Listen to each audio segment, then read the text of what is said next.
You're welcome back to Morning Express. Now, of course, as usual, to kick off conversations on the program this morning, our studio is being graced by Patriot Desmond or Patriot Fowobi, who is the president of the Nigerian Nexus.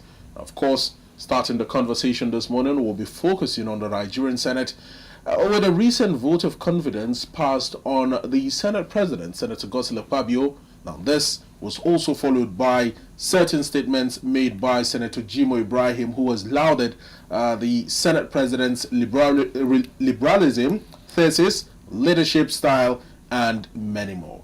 Well, a very good morning to you, Patriot Desmond. It's wonderful to have you. Good morning, gentlemen in the studio. I'm pleased to be with you this morning. Well, it's always a pleasure. Let's get straight into it. Much like Chijoke said while creating the background to this conversation, a second vote of confidence in a second week running, and now an open letter by Senator Jimoh Ibrahim restating the confidence of the Senate in the leadership style of the Senate President and Chairman of the National Assembly. How important is this at a time when the 10th Senate has been rocked by some drama? The leader of the Senate, Senator Bamidele, it is necessary for him to lead in the call for vote of confidence to the distinguished Senate President, His Excellency Godswill Akpabio. Because if you look at the narrative over the weeks, some have posited that the reason for these allegations and other crises in the Assembly is to host out the Senate President. And to many Nigerians, it is really a big deal. Sexual harassment is a very big offense locally, nationally, and internationally. And you can know the implication of such allegation if certain moves, political moves, are not taken. So what distinguished Senate leader has done is political, but very necessary. Necessary in the sense that, like he put in his words, that Nigeria is faced with so many important issues. And this issue of sexual harassment has terrorized the whole Senate and disorganized and destabilized their progress and handling other serious national issues. That it is about time they lay that at rest. Why I agree with the Senate leader and the entire Senate for the vote of confidence in the interest of national good and development. I would still want to call that the Senate President, in the spirit of leadership, in the spirit of transparency, accountability to the people of his constituency, the people of Nigeria and the female folks, should find a place to see that that petition is investigated and brought to conclusion, logical conclusion. So by so doing, it would have cleared his name, his integrity would have been unshaken. It won't look like, because of his political influence and being the third persons of this country in terms of hierarchy in governance, it won't look as if the issue was trivialized because of his position. With the narrations from the Senate President himself and some other supporting documents, it looks as if the Senate President is innocent. It looks like there is gimmicks. It looks like there is a foul play somewhere. But it is not in our place to conclude that if the investigation is not allowed to hold. It is in the best interest of the Senate President to allow the investigation to go on. After all, he has nothing to hide in his cupboard.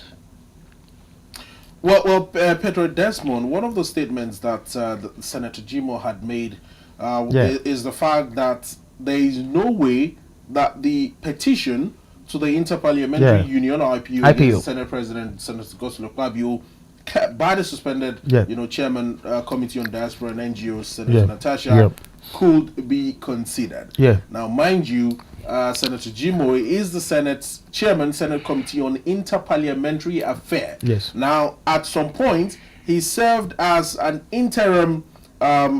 He served as an interim president of the IPU in Geneva, I think in 2023, which means he has a certain understanding of how the IPU Of works, course. the rules guiding the IPU and all of that.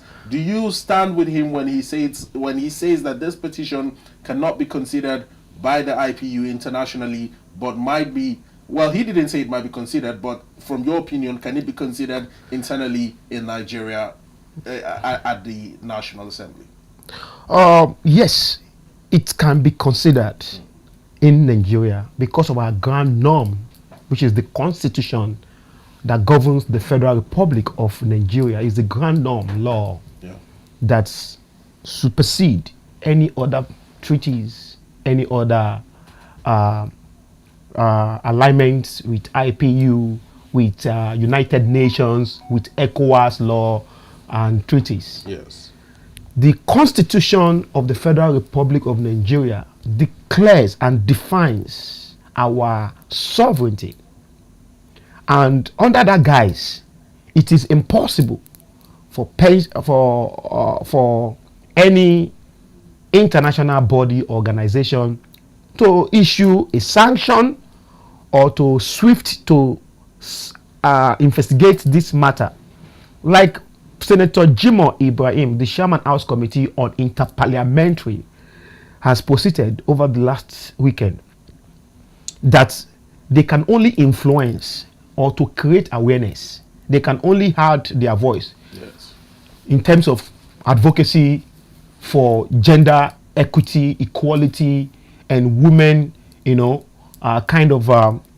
boost the morale of women in the society. But they cannot serve as a they judge. cannot serve as a judge. So for me, why I have strongly supported that the matter should be investigated, I think the action of Senator Natasha has gone too far. It now looks like there is a conspiracy truly behind, if you look at our desperation to get justice.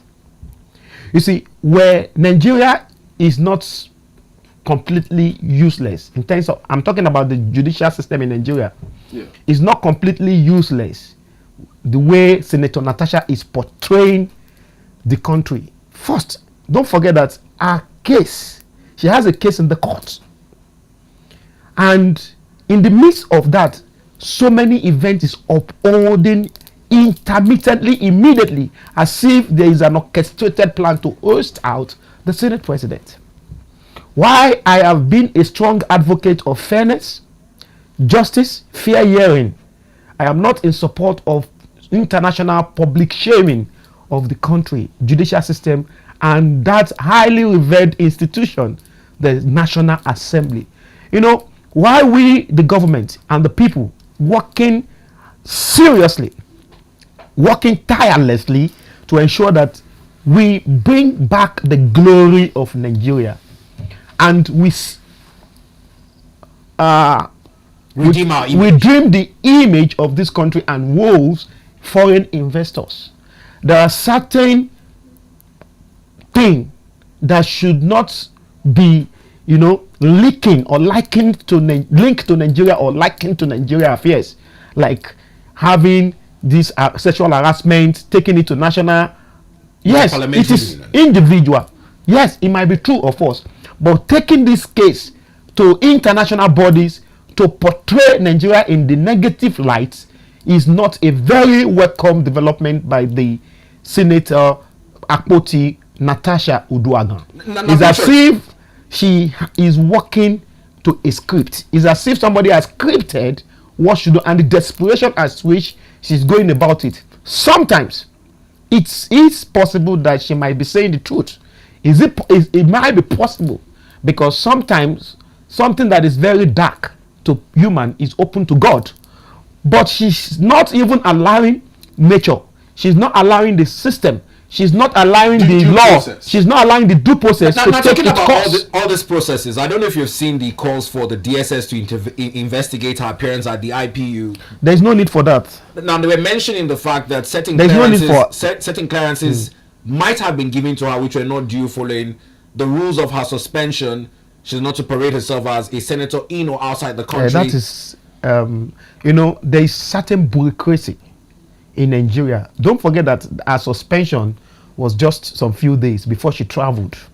She may have had the arrangement and invitation to appear at the IPU long before her suspension. So back to what you're saying on orchestration. It's all this. Please, the Senate timing. President should not join in this. That institution is too big to be joining in this kind of politics. We understand that it's possible she might be saying the truth or peddling the lies. But the point is that our actions is not welcome at this time, because it appears too desperate to get justice. And don't forget that it's only God that gives justice and the institution that gives justice. No matter what you do, when you allow your emotions to fuel your action, you always land in the wrong book of the people. Well, in moving forward, but still staying with the National Assembly, the second issue on discourse is in the Green Chambers, where yesterday in Abuja, a statement on the efforts to recover monies owed to the Federation account was made public by Honorable Akin Rotimi. Now, 45 oil companies are owing Nigerian liabilities to the tune of $1.7 billion. However, these efforts were able to recoup 28 billion thereabout. And we also noticed that in that report, a certain amount of money, 199.3 billion, was in excess charges from some of the banks handling these transactions. What do you make of these recoveries in an effort to shore up Nigeria's federation accounts and the efforts by the lower chambers? You see, there is supposed to be a functional system in Nigeria that guides every institution to probity. Like the banking sector, the oil sector. It's as if there are certain people within the system that abate some of these nonchalance, these anomalies that has been witnessed. You see, when you say oil companies, offshore companies and all that, don't forget that some of them, they are not completely a Nigerian company. They are foreign people, foreign businesses that naturally are meant to respect the laws and our karma, company and allied, that the laws that guides their activities and businesses, that also portray and explain that they have to pay certain amount of money from their earnings. You find out that there are some accomplices within the system, Nigerians, who abate this evil. And that is because our system is not consolidated. Why some people on the other hand working assiduously, working effortlessly to ensure that they bring the system to standard. There are some people who are working against this effort, jeopardizing. Who are these people? You don't. Desmond? They are the corrupt elements. They are the corrupt element that we always talk about. Corruption. Don't forget that a system is a component. So many components that works together to achieve a desire or a common goal. Are we talking about people within the NNPCL or within the system, the FIRS, it is, in every sector of our economy and our national life governance, you find out that there is always this bad egg. And it's because governments, ICPC, EFCC, Bureau of Conduct, Code of Conduct Bureau, and other agencies, they are not on the top of their game. There is always loopholes, there is always lacuna that these companies and individuals capitalize on. And it is not that these things are not obvious. They are very, very obvious. But you just wonder the kind of country that we run. Some people are living and feeding fat at the detriment of the country. Selfishness has become the order of the day. Now, Lack of patriotism is now fueling some people's ambition to be extremely wealthy. Now, Patriot, in terms of the efforts for this recovery, it has lingered for a while. Yeah. The audited report of 2021 is what the House is acting on in 2025. And out of 45 companies, only 2 companies have been more or less brought to the books. In Chorus Energy and Seplat, we still have 43 companies that are yet to pay for their gross misconduct. So, before, the National Assembly is an arm of the government constitutionally made to make laws. Their constitutional responsibility is to make law. Part of the work they do is not the primary goal of setting up that oversight. Is oversight. Now imagine we have institutions established by law, empowers by allocations, budget allocation every year to carry out their responsibility, but fails. Don't forget that the National Assembly's responsibility is to make law. The primary role of that is the secondary is oversight. But there are institutions, agencies of government empowers by the constitution and the national government, and they have budgetary allocation to carry out this routine on daily basis, but they have failed because of complexity, because of what? Bad eggs, because of what? Sabotage. They are not doing their work. Otherwise, it shouldn't take the effort of the National Assembly to recoup this money. Yeah. It shouldn't be. It is when agencies of government fails. There are agencies of government responsible for public accounting and to ensure that every agency, because let me tell you. Now, Patriot Desmond, you keep mentioning bad eggs. You keep mentioning certain saboteurs within the system that will not allow for due process, will not allow for proper monitoring and evaluation of some of these excesses by the oil companies. Now, in this picture, do you think that this discovery and recovery of these funds, which is a meager amount compared to the larger 1.7 trillion exactly, or billion US dollars. Now they recovered 28.7 billion naira. 27. Do you think this could have been connected to the assumption of office of the new Accountant General of the Federation? First of all, don't forget that oil sector in Nigeria is more or less like independent, because we have the NNPC that oversees, and under the NNPC we have so many other agencies that ensure that there is probity, there is accountability, and there is efficiency. Yes. Now, you cannot hold that to the Accountant General. Like you said, it took the effort of the National Assembly to recoup the money, not from hidden place in the office of the Accountant General, no, but from these oil operators, these companies, these operators. Yeah. Now, the first call should be to the NNPC, should be to the mainstream, offshore, the upstream, our petroleum sector, because I don't know the company and I don't know the level at which this particular SSS is being held. Yeah. But I know that the agencies that surrounds the NNPC, the NNPDPR, and every other agencies that is in charge of overseeing should have acted first.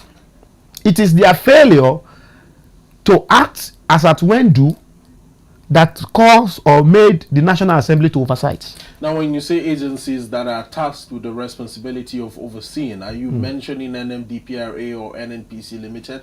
Which one are we looking at here? All the agencies, because you said oil companies. Some of these companies are in offshore. Some of them, they are upstream. Some of them, they are downstream. So it is the oil sector. And the number one regulator or that you have other agencies under is the NNPC. Yeah. So first you hold NNPC. When NNPC give account, they can now point, even if the fault is not from the NNPC, they'll point you directly to the agency under them that is corporate. And now, also following comments made by Honorable Akinrotimi, he also mentioned the Nigerian Upstream Regulatory Commission, where evidence of these payments are now being domiciled with. I told you. Now, going forward, should there be a timeline in making these remittances? Because if it took the audited reports of 2021 a 4-year space to get these monies remitted. Bito, funny enough, if you check the code of conduct, if you check the company allied acts, and if you check every other regulations, there is a time frame. There is a time frame. Before the National Assembly we had, is because of what? Because of lacuna, because of inefficiencies of these agencies. The National Assembly wouldn't have the right to go and oversight in the first instance if there is no what? There is no inefficiencies. It is the inefficiencies by this agency that made the National Assembly Committee of Public Accounts a commendation to the National. So if you check the law, it's not about whether there should be a law. There is a law and there is a time frame. That time frame has elapsed long ago. Well, Patriot Desmond, in moving forward, if the agency is saddled with the responsibility of overseeing and ensuring, close monitoring of the activities of these oil companies in relation to NNPC Limited or NMDPRA, what exactly can be done when the umpire cannot do its job? It's simple. Who now oversees the umpire? It is simple. It is simple. Don't forget that they are public servants and they are appointed by the president. Yeah. And when you appoint somebody to work, let's narrow this discussion back to our private businesses. If you appoint a photographer to take 10 pictures every day, and in a month he ended up taking just 5 pictures, what will you do as a private person, as a private company owner? I would relieve him of his duty. That is what is expected of the president to have done. It is not, you see, there has to be consequences for our actions. When people do things without consequences, it will create ripple effects of that inefficiencies in our system that will affect our economy and national growth and stability. And that is what we are witnessing in almost every sector. I tell you sincerely, there are companies, there are agencies of the government that is saddled with the responsibility of issuing licenses for their operation. So it is easy, one of the most easiest thing to do as a company, if not that we have some bad eggs and some people, individual within the system that is taking from the system, that is benefiting from that wrong behavior in the system. Now, Petro Desmond, that makes me wonder. The president has made major changes in virtually all sectors of the Nigerian economy.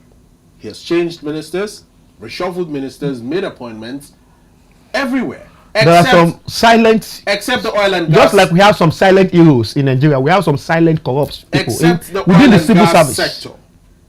Why has the president decided not to make this enormous changes he has done in all Let me tell you, you cannot. The oil and gas sector? It doesn't work that way. Why? You cannot overwhelm the president with so many things. The office of the President of the Federal Republic of Nigeria is not to oversee the day-to-day routine of the people he appoints. But let's be realistic, Pedro. The president cannot achieve that, and that is why we have institutions. Even the people, a lot of changes in different ministries, It's not departments and agencies. He will only do what he can do. That's the best he can do, and I bet you in virtually every sector. But he has decided not to touch the likes of Mele Kyari and his cohorts. Why? It's not that. See, the president. This is not a military regime. Of course I'm coming. Listen to this. Carry on. This is not a military government where you can make decree. There are provisions of the law that tells you when to hire and fire, especially a civil servant or appointed officers in certain agencies. Okay. Now, for you not to appear as authoritarian and somebody who is a very, very unreasonable leader or somebody who is very habitually using power, you need to follow the provisions. And that is why I said that the government will only do what the law has provided for him to act on. But while it's still within the power and the ambit of the president to hire and fire, it has to be based on the recommendation or complaints by institutions, which include the people, which include stakeholders. And that is why engagement, stakeholders' engagement to ensure national growth, stability, and development is crucial, and it is necessary. And that is why even the system is not encouraging conversation, is not encouraging stakeholders to come together in order, I'm talking about the people, come together to look at efficiencies in government and make recommendation. Because over time, the government has played down in organizing town hall, organizing stakeholders. That's why I give it to the National Assembly. One of the institutions right now that is doing so much in putting Nigeria on the path of sustainable development is the National Assembly. You see that though there are some allegations of corruptions and there have been allegations of embezzlement and living like emperor, that is an allegation, and it is natural for people to feel that way. But beyond those allegations is the fact that the National Assembly as an institution has been able to work with the people by continuously having or organizing what they call meetings, stakeholders, committee meeting, inviting the public to oversee and to see or to participate in what they are doing. What stops these agencies of government in extending this hand of relationship, collaboration to the people? And that is the only way, because then it will afford that process will bring about what they call transparency, accountability, and freedom of information, because you have a first-hand, one-on-one interaction with this umpire. And because government now looks like a private entity, you know, when they say government, the people are not really involved, stakeholders are not really involved. Do you know that there are many proposals my organization and so many other organizations have written in order for people government collaboration to ensure efficiency, growth, and development that have been turned down by so many agencies? Why do you think this has been turned down? Because they do not want to create that enabling environment where the people will have first-hand information, where the people will have the first-hand collaboration with these agencies in running the agencies. So you're technically saying they are afraid of scrutiny from organizations like yours, let me tell you, Nigerian Nexus.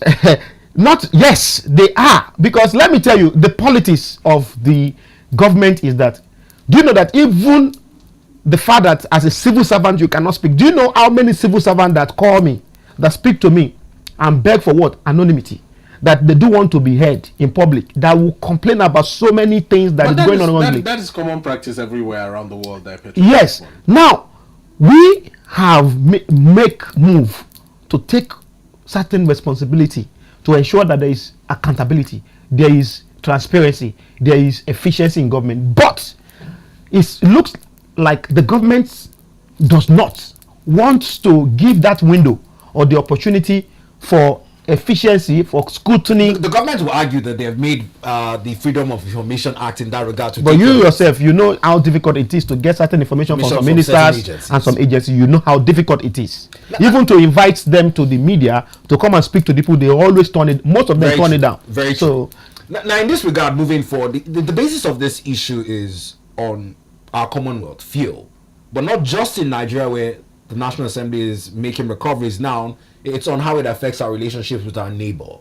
Niger had earlier accused Nigeria of colluding with France to destabilize it.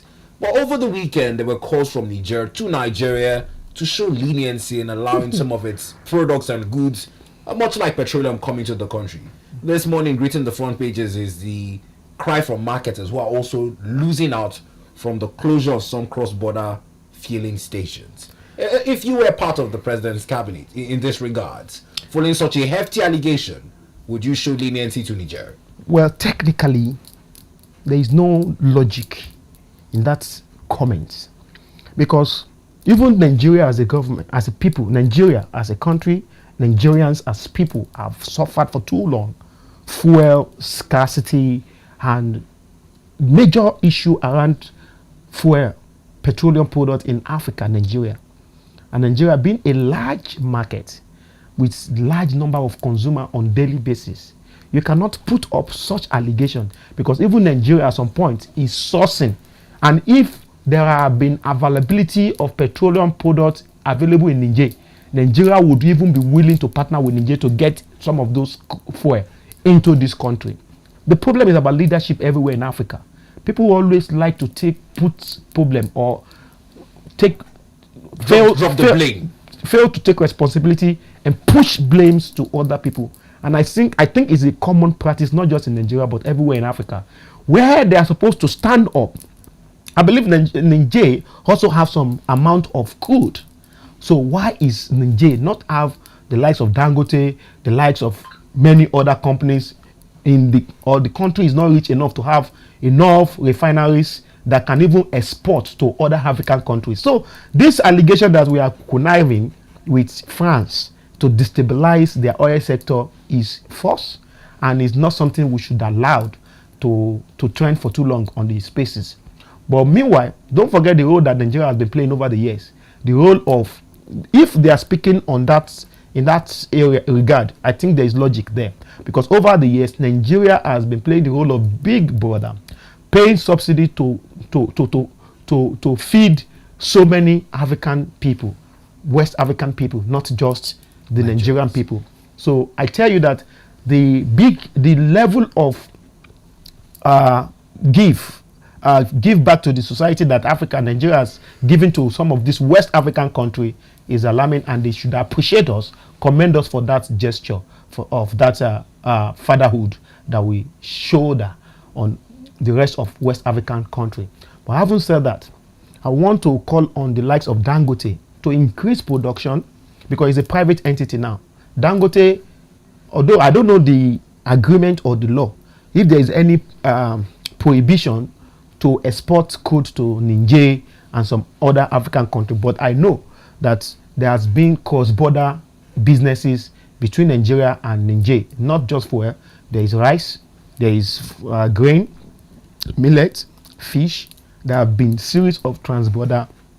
I don't know what the federal government is doing right now to ensure that there is enough. No, it's more or less on trade restrictions. I'm not sure there is a trade. There is a serious. It's just some illegal to curb smuggling. Particularly. Smuggling. It is illegal export, because some of these countries they are living fat on the Nigeria economy without giving commendation and reckoning to the fact that this country is actually suffering because of this responsibility we are shouldering for this West African country. We've not been given the due recognition in the Committee of Nations. Now Pedro Desmond, while you were speaking, I found a report here citing that the country, Nigeria, now has approved about 300 truckloads of petrol to Niger Republic, that this is in a bid to dampen or cushion the shortages of fuel that they have there. But 300, it is a good number coming in from Nigeria, considering the hostilities that has been between Nigeria and Niger following their exit from ECOWAS. But for a country as large as Niger, will 300 trucks suffice for them? But first of all, why do Niger have to rely? Niger is a sovereign nation. Why do they see? There is something that I don't understand in international politics or international economy, because, like I said, I am patriotic, but first of all, I have to think about my country before any other country. Why we understand bilateral agreements and arrangement between countries to foster unity, peace, and progress. We must understand that we, just like Donald Trump is doing, you have to first of all take care of your people. True. We cannot, because we want to show that responsibility for Niger, or we want to act Mali, as Senegal, or act as a big brother. We'll provide them, we'll give them food when our children are still hungry. Let me use that word so that people can understand. You are begging that we should give you the food that is not even enough. But in balancing this conversation, first you allege, then you turn around and beg. In going forward, it's Dangote. Why that allegation that Nigeria government If you say Dangote, it's a different matter. And don't forget that Dangote itself is sourcing for its crude from Nigeria, and to a certain amount, the Nigerian government also have about 7% in the shares of Dangote. Yeah. So they also it's a business entity. Now they are not stopping Dangote for doing his business, or supplying. They're only saying that first you need to provide this quantity of petroleum to the people in order to stabilize our own economy, because instability in Nigeria, the blame will not be put on Niger, because we are trying to show that the blame will be put on the government of Nigeria for their inefficiency and imbalance. Do you also think it's a security check? It's more like saying if Niger goes into chaos, the spillover might affect Nigeria, so let's manage it in a way. Yes, Nigeria have been doing that. In short, there have been some level of partnership, collaboration, even in the fight against Boko Haram, in the fight against some of these Talakwaras and some of these bandits. There have been some level of collaboration, and I must commend the government of Niger and the government of Nigeria for that relationship, despite their fallout from ECOWAS. But the point is that African nation needs to rise up. African nation is too big to be crying for help. None of this country is not capable, but bad leadership. But technically, like, because of our own security, we need to manage the situation, and it is in a way to manage the situation that the federal government or the agencies responsible for this intergovernment and interstate business has approved about 300 tankers load of trucks of petroleum. Just to manage the situation. This approval, here it says that this approval is being used as an opportunity, as a strategic bargaining tool in Nigeria's ongoing discussions with the neighboring nation, talking about Nigeria now, following their exit from ECOWAS. Do you think that maybe if Nigeria continues to be this benevolent towards Niger Republic, Nigeria might decide to exit the now formed union of Sahel states, exiting from Burkina Faso and Mali and rejoining the ECOWAS? Well, this is international politics now, so let's talk about the international politics properly. Okay. First of all, I've said it in this studio before, that of what use is ECOWAS to the people? Because what we have been having is ECOWAS of the state, not ECOWAS of the people. And don't forget that the exit from ECOWAS is technical. Niger and other countries that are trying to form Sahel, they do not have any problem with Nigeria government. In short, we have been relating as brothers. But they have problems with France. They have problem with France. First, of what use is the overstretching influence of France in West African economy? And that is why I wouldn't want Nigeria to join the politics. First of all, we should be able to critically analyze the role of France in the African or West African economy. What good does that have on the territory? What is the relationship of France has to do with Nigeria now that we are, as a country, is now romancing France? Because I saw the president a few months ago visited France. At the return of his visit to France, he paid off some of the dues that we have been owing for the past 19 years. Something is fishy. So we shouldn't be a stooge to international community or to any country in Europe. We're Africans. We should be borders keepers. This is the best time that Nigerian government should show brotherhood to Niger. Sometimes it's not about just being a stooge to European countries or of what or benefit? powers. Let's look at the benefit. However, sometimes it's more about in the best interest of the sovereign state of Nigeria and its people. Now, you had cited that Nigeria must not always be a big brother. No. Don't get me wrong. Don't get me wrong. This is the point. I'm still in the studio. Like let me put things in proper. Some of these European let me put things in proper perspective. Okay. Now, when I said big brother, I do not say love your neighbor more than yourself. I'm only saying love yourself as much as accommodate your neighbor. But having said that, First of all, don't you think, or have you not thought about maybe some of the reason why we've been having insecurity in West Africa? Yeah. Kidnapping, terrorism have lingered for so long. Don't you think maybe it's because of the overstretching influence of France in some of these neighboring countries? Don't forget that this West African is divided into two francophone and anglophone, the English speaking and French speaking. And don't forget the role and some of the chapter, the articles that bind the relationship between France and these countries. If you look at those chapters, especially chapter 9 of those articles, you will cry for this country, where a foreign country has to be the major factor that determines how they generate revenue and how they spend the money. I'm talking about a sovereign state.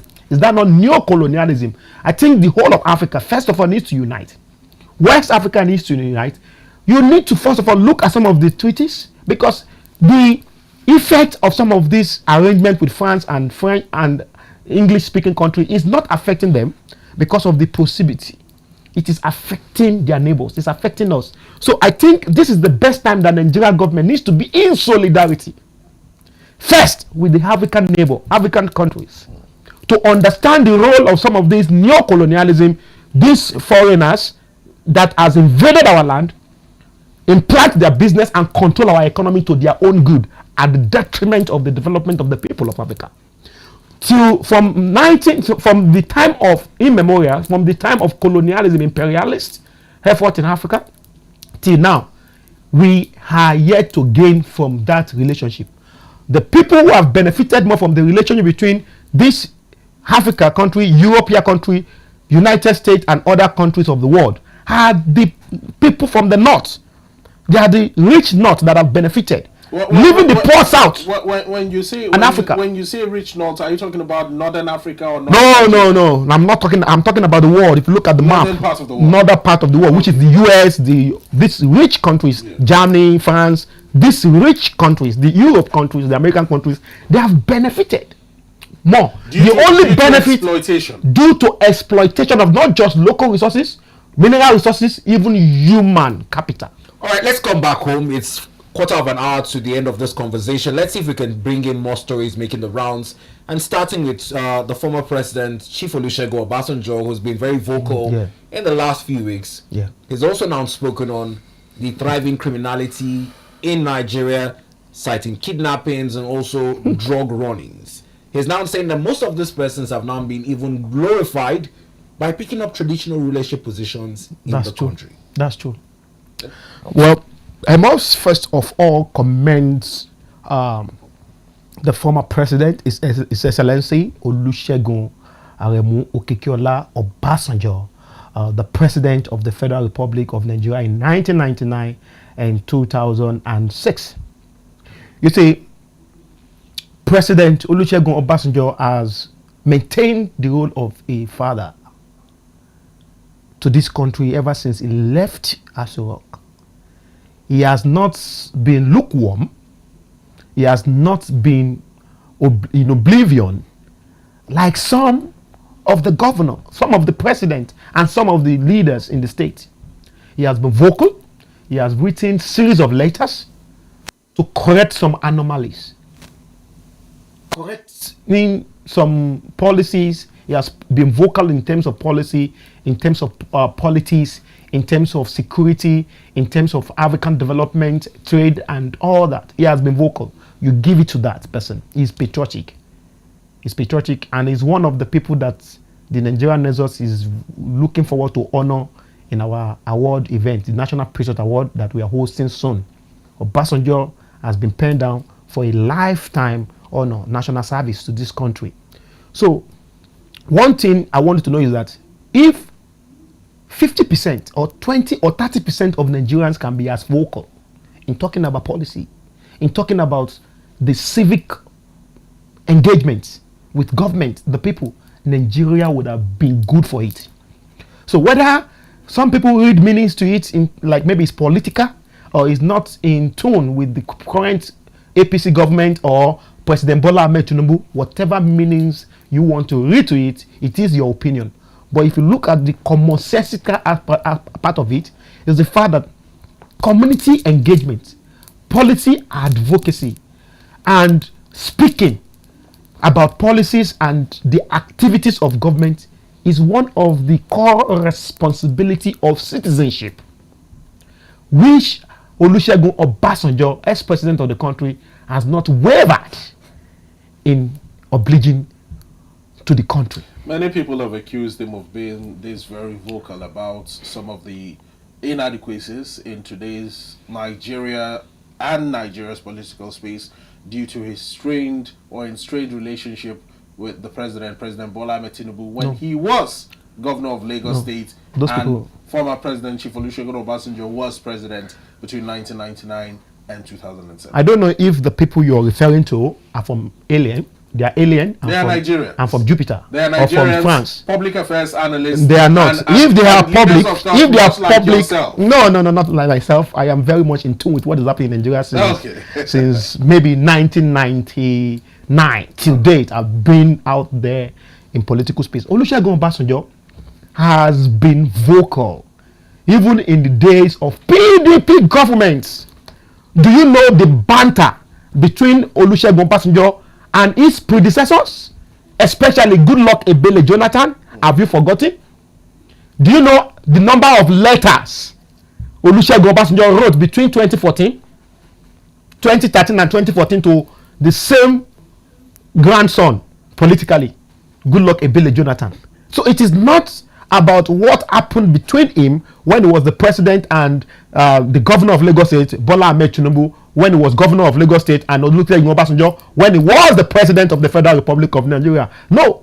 And that's why I ask if the people or the public affairs analysts, as you put it, have alleged that he has been this vocal because of the ill relationship that he has had with President Bola Ahmed Tinubu. I totally disagree with that position. On the issue now is that these individuals, much like the ex-president has been in tune with the issues, these individuals who are now receiving traditional rulership positions, yes, despite being criminals. Yes.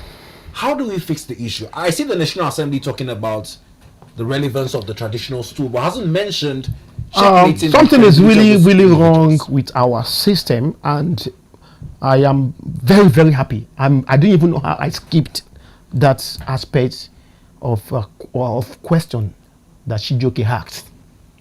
You see, our traditional institution that is supposed to be the bedrock of our value system, heritage, tradition, and culture, and by large to stabilize our nation, our institutions, our living together as a country, has now been eroded. There have been a serious and a wide disconnect between what used to be ideal people, patriotic people, meritorious people, and now politicians have started installing their stooge, corrupt criminals, in the name of placeholder. They call them placeholder. Politicians, governors are now using some of these traditionalists as placeholder, knowing fully well some of them are incompetent, gross misconduct, corrupt, selfish, lack of patriotism, has been the order among these individuals that are now being appointed. You know, before now, there used to be consultation before you can enthrone somebody as a king in a kingdom. But today, it is now being politicized. It is the person who leak or do the bidding of the governor in the state or the power that be in the country that is now eventually being installed as traditional rulers. It will amaze you. There is a place in Lagos that I will not mention the king. I will not mention his name. Do you know that an Agbero? Do you know Agbero? These people that certainly all this NURTW, all these people that thugs. Let me use the word thugs. Yeah. Are now being installed in some places, not just in Lagos, even across Yoruba land. I know about Yoruba land. I don't know about the north. I don't know about the east. As placeholder in local government, in places where they are rich in heritage, where they have rich tradition, as the king. And you will now see their actions ever since their emergence as the king. You see lack of values, lack of respect to the traditions.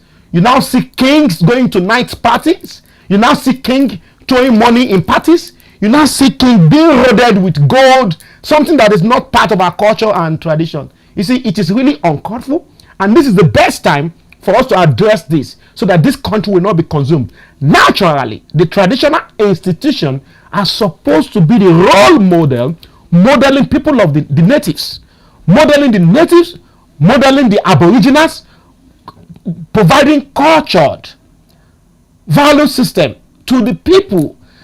Part of the reasons why we have social vices, misbehavior, and nobody is checking them is because of the replacement of thugs, replacement of criminals as placeholder kings in some communities across the breadth and length of Nigeria has been the major reason why our system is eroded and our national system is going, our value system is going down the drain by the day. Well, I was going to ask before you carried on with your description of what the situation is like, especially in the southwestern part of the country, particularly Lagos, where you had accused certain rogues or thugs of being installed as traditional rulers. But why do you think this is happening? Is this it's political? Is this, don't go too far. Yeah, but when you say political, yes, it's relative. Now, political in what see, sense? let me tell you. Now, let me tell you. Normally, traditional rulers are not supposed to be politicians, but today we now have traditional ruler that is supposed to be a father to all political parties now installing in their palace flag of a political party. Because politicians are now the ones installing traditional rulers. No, I'm telling you. You asked me why. Okay. Why? Carry on. Why? Carry on. They are now installing flags in palaces. You now see them openly endorse a candidate and campaign for a candidate. That has gone too far, affecting that is. I think going forward there has to be a law that should guide the actions of these traditionalists. Any traditional ruler that is found to be supporting or endorse any politician should be ousted out by the people. The people should revolt against such person as their king. Well, time is almost fast spent, and I'm looking at a number of issues here. I think the only one that might permit you to espouse your thoughts in maybe 2 minutes or less is the issue that has gone viral on being able to criticize government and say your opinion on the state of things. A serving core member alleged that she received I got the message over the weekend in Lagos, a Lagos-based corper. I was told that our unit was in Alimosho and she lives at Lekki. I don't want to join issue with that. You see, why I want to commend her for speaking out, I also want to fault her for not doing it the right way. We've made series of calls to young people to join hands with the Nigerian nurses in order for us to shape, because it is lack of participation and inclusivity by young people. Because if you look at the population of Nigeria, there are about 75% of the country's total population made up of youth. Now, that makeup is strategic enough to reposition Nigeria on the path of growth and development. If only the young people avail themselves to criticize policy strategically. It is not about going to social media to throw tantrum and insult the president or insult your leaders. You cannot get results. The essence of an action is to get results, isn't it, gentlemen? Yeah. When you take up an action, you're expecting you are expecting a result. Now, for you to get a productive result, you must be able to have a strategic way of calling out government policies. Maybe if you ask this lady, what is the name of the governor of the state and our state, she may not know. What is the name of the councillor representing a ward? she may not know. Lack of in-depth knowledge on political affairs and even the policies, and even the economic policy. Exactly. You see, young people always make mistake. I commend that lady. If I have opportunity of speaking to her, I need 5 minutes. In 5 minutes, I will change But our orientation. on the contrary, Patriots. She has complained about cost of living. It is not only it's not only a virus that affects the young people. It affects everybody. Now, in the very quickly, country. because we have just 2 more minutes. The former VP has likened her. Yeah, I saw the article. It's politics. I saw what Atiku Abubakar did. You know, I told you, every politician, especially in opposition, always look for the loopholes to capitalize on. On the part of all core members, because it's the state of living. Do you think it's also a failure to pay them the 77,000 naira as agreed? Yes, and those are the points. She would have marshaled out a point in a way that it will bring a constructive way that will accelerate actions rather than going on that. You know, I started my comment by commending that lady. Yeah, she has done a very good thing. She has done noble. She has shown that she is patriotic, but she has done it in the wrong way. Now, another argument to this, another angle to it, is the fact that the National Youth Service Corps is a paramilitary outfit. Yes, and they have code of conduct. They have code of conduct that guides their actions. It's as just as the FRSC, which is considered, even though considered a career, but the NYSC is just a 1 year stint. Yes. Yeah. Is she allowed to do that under the codes of ethics guiding the NYSC? She is not allowed. She's not allowed to do that, but she's allowed to make comments in a constructive way. She can write to the president as a core member using her office or her position as the president and write and publish in news so that it will get traction and get to the hearings of the president or presidency or people who will be able to take action. So calling out the president, or first of all, which policy? Can she please explain some of the policies and recommend ways in which the president can be better and not terrible the way she has described the president? Can she describe her own father as terrible? In conclusion, Patriot Desmond, good message, bad delivery. Good message, bad process,